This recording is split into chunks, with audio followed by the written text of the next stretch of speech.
We are told today that young people, not all young people, but a good percentage, are despairing about the future. Alarming figures about the number of people who do not want to have children because they fear what they are bringing the children into.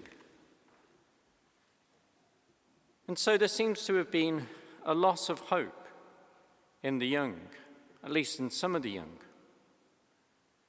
I think what we're talking about here is the passion, the emotion of hope. St. Thomas Aquinas associates the passion, the emotion of hope with two classes of people. And one of those is the young. And he gives three reasons why the young tend to be more hopeful than us older people, at least in terms of our emotions, our passions.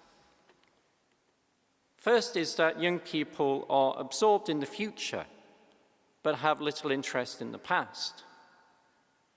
Let's say that, in particular, a young person is oblivious of the past, but it's natural to have more of a concern for the future when you're young. Secondly, the young tend to be expansive, warm, have high spirits. And these high spirits carry them across dangers, whereas we older people tend to be more cautious. And thirdly, the young have not suffered the setbacks and disappointments in life that older people have. Of course, again, you may find a particularly young individual has had a very tough life. But in general, older people will have had more knocks in life, more setbacks, more disappointments. So it's natural for the young to hope, and so we should be particularly alarmed if we hear that the young are now going into despair. The other class of people St. Thomas associates with the passion of hope are the inebriated, the drunk. Not perhaps a very great compliment to the young to put them in a class together with the drunk. But again, like the young, the drunk tend to have high spirits and tend to have a kind of false courage brought on by drink.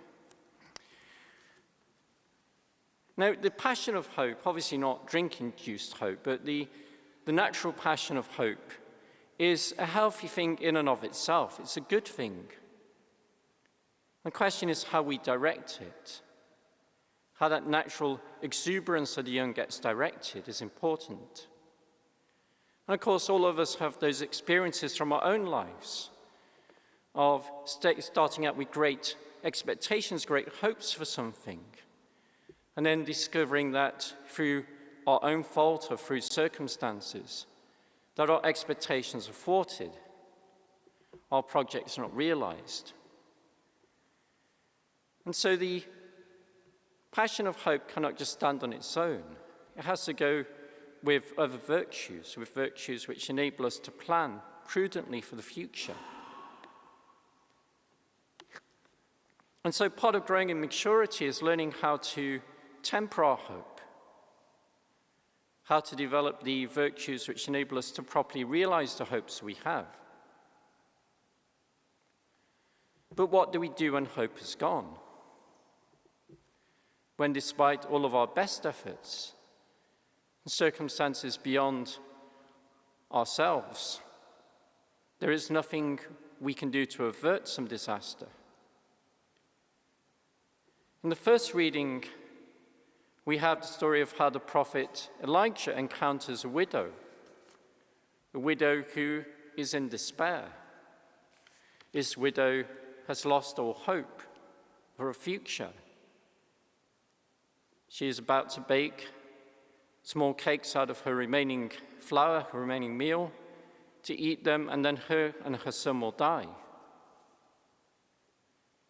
This poor widow has no sense that anything can come to help her to prevent this terrible thing that is about to happen to her and her son. And of course, when a famine hits a land, it's always those who are poorest, the widows, those on the margins of society who will suffer the first. And so God comes to this poor widow, comes to her comes to those who are on the margins and brings the help, the supernatural help in this case, of the jar of meal which will not be exhausted. And so that widow, in a sense, has no option. Her only option is to find that help in God. But for those who have riches, those who have wealth and power in the world, it's very hard to develop that sense of dependency on God, to place our hope in Him alone. It's very hard to respond to God's love by living as a child, an adopted son, daughter of God. And so our riches get in the way of that sense of complete need, complete dependency upon God. In the gospel passage, we have the story of the widow who gives her final coin, all that she has, into the treasury in the temple as an offering to God. She is poor and she holds nothing back from God. She knows her complete need for God, her complete dependency on God. And this gives her a youthfulness, a freedom, which those who are rich and powerful lack. If we treat our life as our own possession, if we measure out everything in a way in which we have no generosity left in our lives, we become old and cynical. If we measure out our wealth, we will never have enough of it. And of course, it's no coincidence we live in an age now where there's a false youthfulness of those who want to preserve a physical appearance of youthfulness going into old age. Of course, there's nothing wrong with living a good, healthy life. But it's an obsession with youth, and a false youth, not the true youthfulness which only God can bestow upon us. And so we seem to live in a strange age, an age in which the young are more anxious or losing hope, and in which the old have this prolonged adolescence, this false youthfulness, a distorted relationship to the future. And the urgency of many of the things we face today, the challenges to our planet, to ourselves, those urgent challenges are being met by people who are either living without hope or living a false hope. And there is no substitute to placing ourselves in God's hands, praying to God with all our hearts, our minds, giving everything we have to God. Now, this is not a substitute for proper practical solutions to our problems, and nor is it a wishful thinking that somehow, if we just prayed hard enough, God would solve all the problems of the world. But it is to acknowledge the truth of who we are, and that without God we are lost,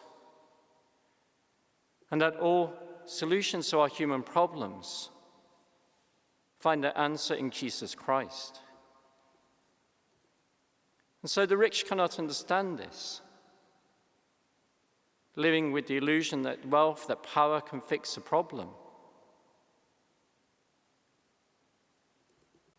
My role as provincial bursar, I attended last month a conference of provincial bursars, whereas I'm not the only one. There are actually lots of us out there in Britain. So this is a conference which is held annually. This year, the number of participants was down to about 140, but there's normally about 200 participants mainly from religious orders, predominantly Catholic, but a good number of Anglican as well. And so we come together to discuss common problems and bring experts in to help us. And one of the experts, a very interesting man who is a retired policeman, runs a company which deals with risk assessment, helping people to develop what's called the business continuity plan. I'm sure that's a very exciting idea for you. But the business continuity plan is something that every charity of our size should have. And it helps you to plan in case there is a disaster. For example, and this is one that I particularly liked, was extreme space weather, which I'm not quite sure fully how we would plan in the English province for extreme space weather, but we should be thinking about it. That's if the sun, a solar flare comes from the sun and knocks out electrics across Britain for a week, let's say. Well, we won't have the live stream to start off with, but many other things will go down as well. But one of the very interesting things, and many interesting things he said, but one of the very interesting things he said was that when you're drawing up your risk assessment for your company or charity, always speak to the people at the grassroots level. You know, if you run a factory, you talk to the people on the assembly line, the people cleaning the factory. Start with them. They are the ones who will tell you what the risks are. Of course, you need to consult management and have people at all levels of the company involved. But it's the people who are actually doing the work on the shop floor who understand what's going on. And we will not have a solution to our problems unless we go to those who are the equivalent of those on the shop floor of the world, those who are poorest, those whose gardens are being turned into open mines so they can feed their family, those who are working in appalling conditions on assembly lines, supplying us. We will not understand the risks we face as human beings and this planet faces unless we start with those people.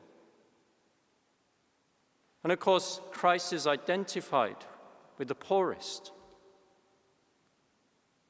Christ says, "You will see me in those who suffer, in the prisoner, in the poor." We want to listen to the voice of Christ, to hear what God is telling us, and God's telling us this very loudly. It's not a hidden voice. We don't have to wait around saying, if only God would say something to me, he would reveal himself to me. Go to those very poorest people of the world and you will hear the voice of God. And you will hear what is wrong with our planet. You will hear what is wrong with us. And that's the first step in any solution. So, of course, we should all do our best. We should all work hard and tirelessly for justice in this world, for the future of our children. But if we want our children to have hope for the future, we should start by listening to the voice of God in the very poorest. If there's anything that you have time to do over the weekend, it's always worth reading Laudato Si', Pope Francis's encyclical on the environment. And there Pope Francis very clearly says, the solution to the environmental problem and the solution to poverty, injustice in this world are not two separate things. They go hand in hand. We will not solve the environmental problem unless we also seriously tackle world poverty, the injustice of the very poorest in this world. So there's a lot to think about really in these readings. Where does God go? God comes to the poor widow who's about to die. Where does Jesus find those who are his true disciples? Those who respond fully to God in the poor widow. And we in our own time are called to do the same, to listen to the voice of God in the very poorest.